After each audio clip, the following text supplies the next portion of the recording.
Assalamualaikum warahmatullahi wabarakatuh. Kami dari kelompok 10 akan menjelaskan tentang pengukuran kinerja.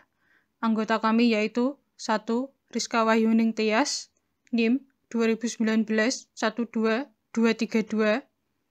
2. Steviana Devi Chava Tiara, NIM 2019 12233. 3. Nadita Dayatul Kusna, NIM 2019 12243. Perkenalkan, nama saya Rizka Wahyuning Tias, NIM 2019 12232, kelas akuntansi 5 paralel, akan membahas sistem pengendalian manajemen tentang ukuran kinerja. Bagian pertama bab ini akan membahas mengenai sistem ukuran kinerja yang menggabungkan informasi keuangan dengan informasi non-keuangan. Tujuan dari sistem ukuran kinerja adalah untuk membantu menerapkan strategi. Keterbatasan sistem pengendalian keuangan. Cita-cita penting dari suatu perusahaan bisnis adalah untuk mengoptimalkan tingkat pengembalian pemegang saham. Tetapi mengoptimalkan profitabilitas jangka pendek tidak selalu menjamin tingkat pengembalian yang optimum bagi pemegang saham, karena nilai pemegang saham mencerminkan nilai sekarang bersih dari perkiraan laba masa depan. Yang pertama, hal itu dapat mendorong tindakan jangka pendek yang tidak sesuai dengan kepentingan jangka panjang perusahaan. Yang kedua, manajer unit bisnis mungkin tidak mengambil tindakan yang berguna untuk jangka panjang, guna memperoleh laba jangka pendek. Yang ketiga, menggunakan laba jangka pendek sebagai satu-satunya tujuan dapat mendistorsi komunikasi antara manajer unit bisnis dengan manajer senior. Yang keempat, pengendalian keuangan yang ketat dapat memotivasi manajer untuk memanipulasi data. Singkatnya, mengandalkan pada ukuran keuangan saja adalah tidak mencukupi untuk memastikan bahwa strategi akan dilaksanakan dengan sukses. Pertimbangan umum. Membandingkan sistem ukuran kinerja dengan panel instrumen pada dashboard memberikan wawasan penting mengenai bauran dari ukuran keuangan dan non-keuangan yang diperlukan dalam suatu sistem pengendalian manajemen. Satu ukuran tidak dapat mengendalikan sistem yang kompleks, dan terlalu banyak ukuran penting membuat sistem tersebut menjadi terlalu kompleks. Balance scorecard. Balance scorecard adalah suatu contoh dari sistem ukuran kinerja. Menurut para pendukung pendekatan ini, unit bisnis harus diberikan cita-cita dan diukur dari 4 perspektif berikut ini. Yang pertama, keuangan. Contohnya, margin laba, tingkat pengembalian atas aktiva, dan arus kas. Yang kedua, pelanggan. Contohnya, pangsa pasar, indeks kepuasan pelanggan. Yang ketiga, bisnis internal. Contohnya, retensi karyawan dan pengurangan waktu siklus, dan yang terakhir, inovasi dan pembelajaran. Contohnya, presentasi penjualan dari produk baru. Sistem penilaian kinerja, pertimbangan tambahan. Suatu sistem penilaian kinerja berusaha untuk memenuhi kebutuhan dari pihak pemangku kepentingan yang berbeda dari organisasi perusahaan dengan menciptakan campuran dari ukuran-ukuran strategis, ukuran hasil dari pemicu, ukuran keuangan dan non-keuangan, serta ukuran internal dan eksternal. Ukuran hasil dan pemicu. Ukuran hasil mengindikasikan hasil dari suatu strategi, misalnya meningkatkan pendapatan. Ukuran ini biasanya merupakan indikator yang terlambat yang memberitahu manajemen mengenai apa yang terjadi. Ukuran keuangan dan non-keuangan. Organisasi telah mengembangkan sistem yang sangat canggih untuk mengukur kinerja keuangan. Sayangnya seperti yang banyak ditemukan oleh perusahaan AS, selama tahun 1980-an, banyak industri yang dipicu oleh perubahan dalam bidang non-keuangan, seperti kualitas dan kepuasan pelanggan, yang pada akhirnya mempengaruhi kinerja keuangan perusahaan. Ukuran internal dan eksternal. Perusahaan harus mencapai keseimbangan antara ukuran eksternal, seperti kepuasan pelanggan, dengan ukuran-ukuran dari proses bisnis internal, seperti hasil produksi. Pengukuran memicu perubahan. Aspek yang paling penting dari sistem pengukuran kinerja adalah kemampuannya untuk mengukur hasil dan pemicu sedemikian rupa sehingga menyebabkan organisasi bertindak sesuai dengan strateginya. Organisasi tersebut mencapai keselarasan cita-cita dengan cara mengaitkan tujuan keuangan dan strategi keseluruhan dengan tujuan di tingkat lebih rendah yang dapat dipantau dan pengaruhi ditingkatkan organisasi yang berbeda. Perkenalkan, saya Steviana Devi Chava Tiara, NIM 2019 12233, Kelas paralel kelompok 10 akan melanjutkan subbab 1. Faktor kunci keberhasilan. 2. Implementasi sistem pengukuran kinerja. Faktor kunci keberhasilan.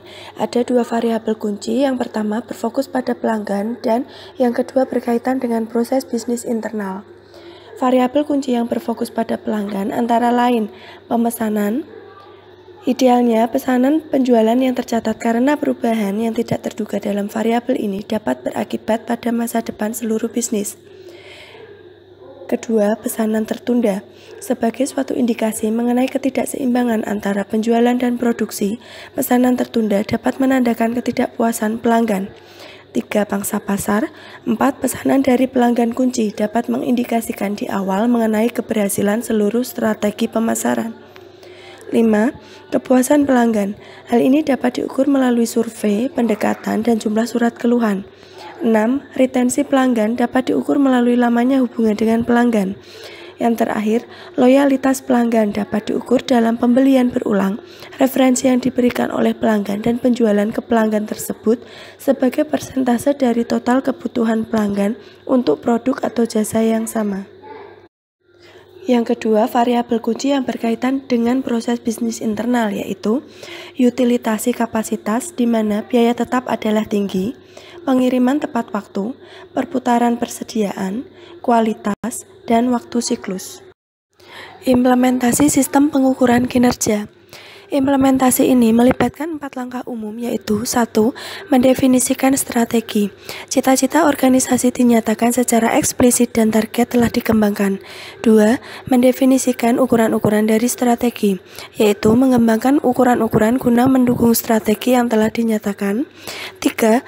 Mengintegrasikan ukuran-ukuran ke dalam sistem manajemen. Integrasikan dengan struktur formal maupun informal. 4. Meninjau ukuran dan hasilnya secara berkala, yaitu ketika scorecard dijalankan harus ditinjau secara konsisten dan terus-menerus oleh manajemen senior. Hal-hal yang perlu diperhatikan dalam meninjau ukuran dan hasil secara berkala yaitu 1. Bagaimana kondisi organisasi menurut ukuran hasil. 2. Bagaimana kondisi organisasi menurut ukuran pemicu. 3. Bagaimana strategi organisasi berubah sejak tinjauan terakhir. Dan yang terakhir, bagaimana ukuran scorecard berubah.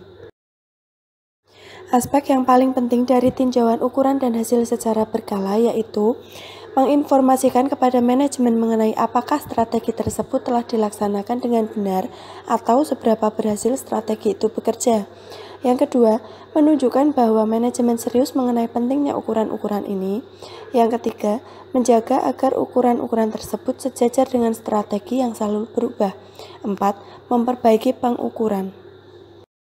Selanjutnya, saya Nadita Hidayatul Husna, NIM 2019-12243, akan menjelaskan tentang pengukuran kinerja pada bagian ketiga dengan subbab kesulitan dalam mengimplementasikan sistem pengukuran kinerja, praktik-praktik pengukuran, serta pengendalian interaktif.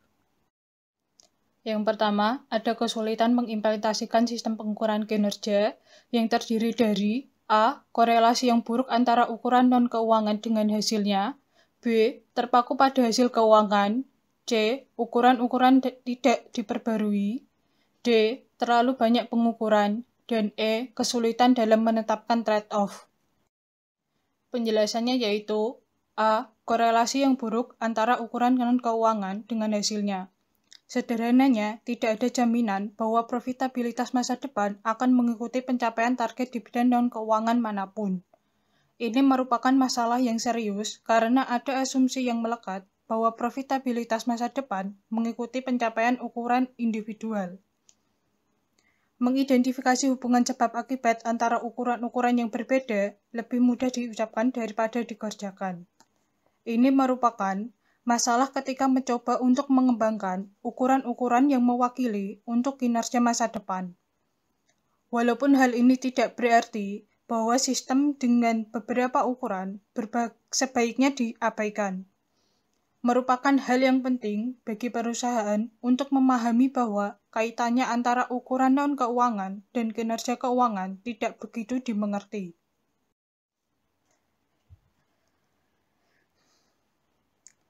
B. terpaku pada hasil keuangan.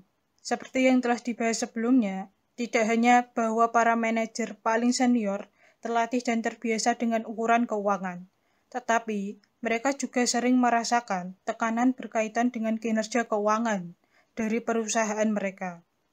Pemegang saham adalah orang-orang yang vokal, dan dewan direksi seringkali memberikan tekanan atas nama mereka.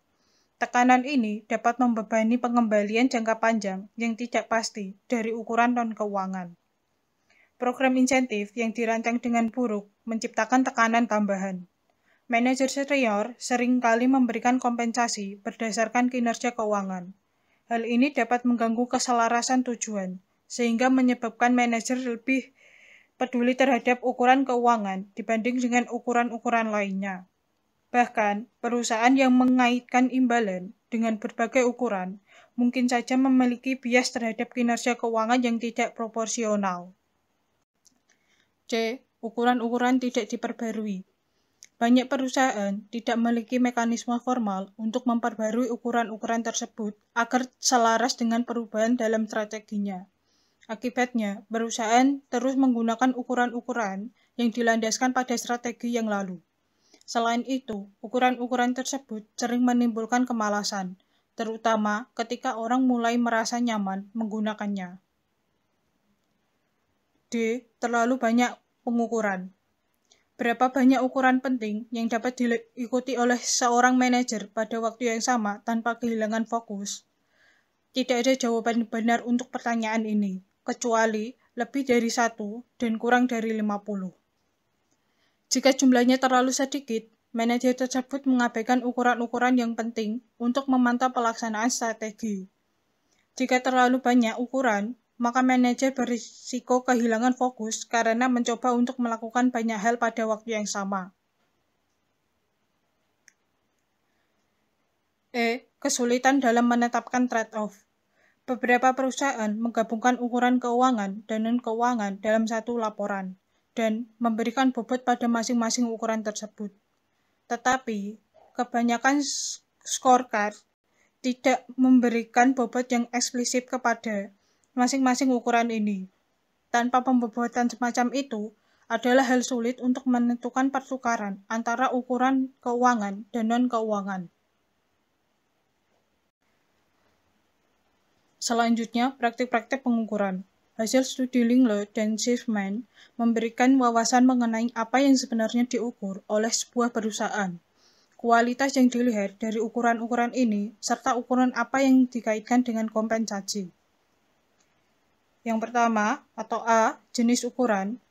Studi Lingle dan Schiffman menemukan bahwa 76% dari perusahaan responden memasukkan ukuran-ukuran keuangan, operasi, serta kepuasan pelanggan dalam tinjauan manajemen reguler. Tetapi, hanya 33% yang memasukkan ukuran-ukuran inovasi serta perubahan ukuran dalam tinjauan manajemen reguler. B. Kualitas dari ukuran. Menunjukkan bahwa ukuran-ukuran kinerja keuangan merupakan satu-satunya ukuran yang dianggap berkualitas tinggi, terkini, dan dikaitkan dengan kompensasi. Kebanyakan perusahaan responden memiliki ukuran-ukuran operasi dan kepuasan pelanggan, dan lebih dari 79% perusahaan menganggap informasi bernilai tinggi. Sayangnya, seringkali terdapat perbedaan besar antara nilai yang dilihat dari ukuran-ukuran ini dengan kualitas dari informasi yang dihasilkan. Hasil studi tersebut meyakinkan bahwa ukuran dari kinerja karyawan dan inovasi serta perubahan secara umum dianggap terdefinisi dengan buruk dan berkualitas buruk. Ironisnya, kebanyakan perusahaan dalam studi ini menganggap informasi mengenai kinerja perusahaan di bidang-bidang tersebut bernilai tinggi. C. Hubungan ukuran dan kompensasi. Hasil survei menunjukkan bahwa sekitar sepertiganya menggunakan kepuasan pelanggan dan kurang dari 1/4-nya menggunakan ukuran-ukuran inovasi dan perubahan untuk memicu keputusan kompensasi. Selanjutnya yaitu pengendalian interaktif. Peran utama dari pengendalian manajemen adalah untuk membantu pelaksanaan strategi. Strategi yang terpilih mendefinisikan faktor kunci keberhasilan yang menjadi titik pusat dari desain dan operasi sistem pengendalian. Hasil akhirnya adalah implementasi strategi yang berhasil. Dalam industri yang mengalami perubahan lingkungan yang pesat, informasi pengendalian manajemen juga memberikan dasar untuk memikirkan strategi baru. Dalam lingkungan yang cepat berubah dan dinamis, menciptakan suatu organisasi pembelajaran adalah penting bagi kelangsungan hidup perusahaan. Organisasi pembelajaran mengacu kepada kemampuan dari karyawan suatu organisasi untuk belajar menyesuaikan diri terhadap perubahan lingkungan secara berkelanjutan. Organisasi pembelajaran yang efektif adalah organisasi di mana karyawan pada semua tingkatan secara terus-menerus memantau lingkungannya, mengidentifikasi masalah, serta peluang potensial, saling bertukar informasi mengenai lingkungan secara terus terang dan terbuka, serta bereksperimentasi dengan model bisnis alternatif guna menyesuaikan diri dengan sukses terhadap lingkungan yang baru. Tujuan utama dari pengendalian interaktif adalah untuk memfasilitasi terciptanya organisasi pembelajaran. Sementara, faktor kunci sukses keberhasilan adalah penting dalam desain sistem pengendalian untuk mengimplementasikan strategi yang dipilih. Ketidakpastian strategis memandu pengguna sekelompok informasi pengendalian manajemen secara interaktif dalam mengembangkan strategi baru. Ketidakpastian strategis adalah penggeseran lingkungan secara mendasar, yaitu perubahan dalam preferensi pelanggan, teknologi, pesaing, gaya hidup, produk, substitusi, dan lain-lain, yang mungkin mengganggu aturan-aturan yang dijalankan oleh suatu organisasi hari ini. Ada perbedaan mendasar antara faktor kunci keberhasilan dengan ketidakpastian strategis. Faktor kunci keberhasilan diturunkan dari strategi yang dipilih, karena faktor tersebut mendukung implementasi strategi untuk produk dan pasar saat ini. Ketidakpastian strategis di pihak lain adalah dasar bagi perusahaan untuk mencari strategi baru, karena ketidakpastian tersebut membantu dalam mengembangkan bisnis baru.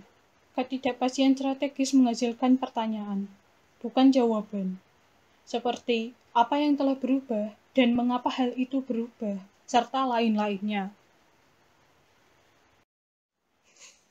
Pengendalian interaktif mengingatkan manajemen terhadap ketidakpastian strategis, baik berupa masalah maupun peluang. Ini menjadi dasar bagi para manajer untuk menyesuaikan diri terhadap lingkungan yang berubah pesat dengan memikirkan strategi baru. Pengendalian interaktif memiliki karakteristik sebagai berikut. 1. Sekelompok informasi pengendalian manajemen mengenai ketidakpastian strategis yang dihadapkan oleh bisnis tersebut menjadi titik pusat. 2. Eksklusif senior menerima informasi semacam itu dengan serius. 3. Manajer pada semua tingkatan organisasi memfokuskan perhatiannya pada informasi yang dihasilkan oleh sistem tersebut. 4. Atasan, bawahan, dan rekan sekerja bertemu untuk menginterpretasikan dan membahas implikasi dari informasi untuk inisiatif strategi masa depan. 5. Rapat dilaksanakan dalam bentuk debat, serta tantangan terhadap data dan asumsi yang mendasari, serta tindakan yang sesuai. Ketidakpastian strategis berkaitan dengan penggeseran mendasar dan non-linear dalam kehidupan, yang potensial menciptakan model bisnis baru. Perusahaan sebaiknya memantau diskontinuitas teknologi berikut ini. 1. Pertumbuhan internet dan e-commerce memiliki implikasi potensial bagi banyak perusahaan. Beberapa hal tertentu yang perlu dipantau seperti A. Pertumbuhan dalam jumlah pengguna internet. B. Perluasan komunikasi broadband. C.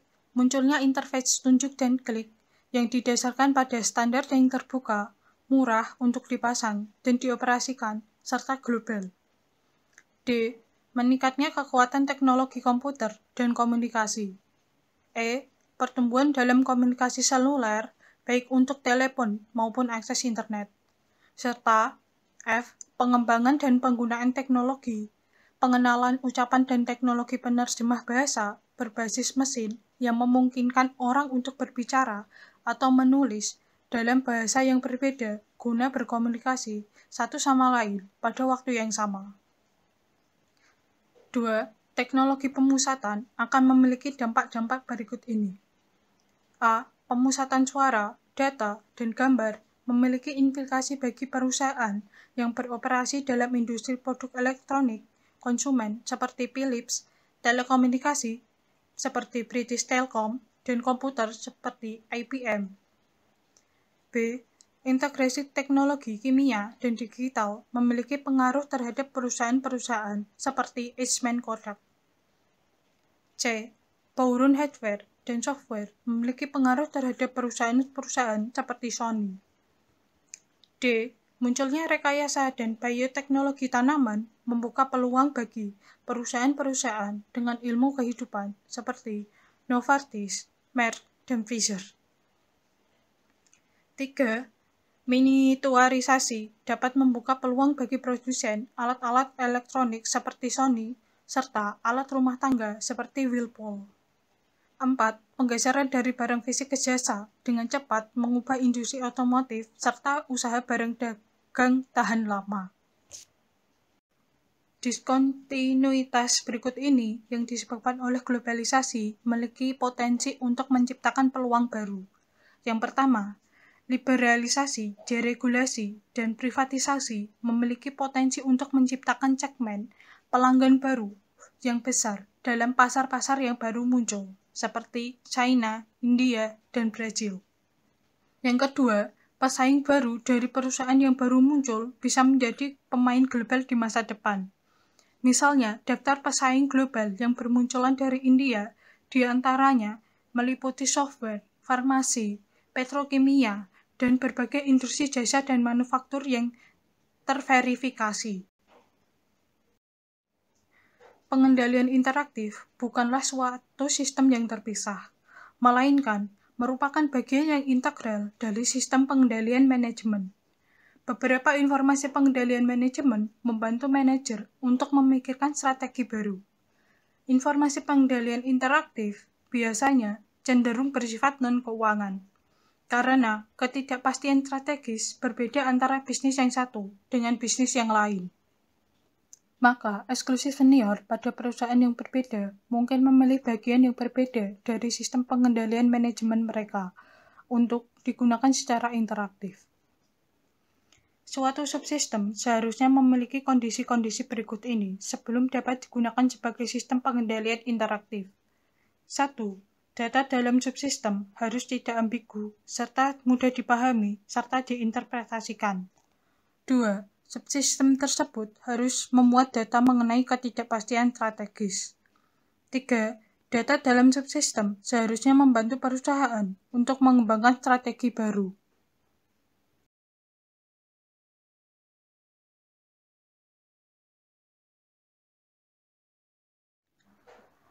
Demikian presentasi dari kelompok 10, kelas akuntansi paralel dengan bab pengukuran kinerja. Terima kasih.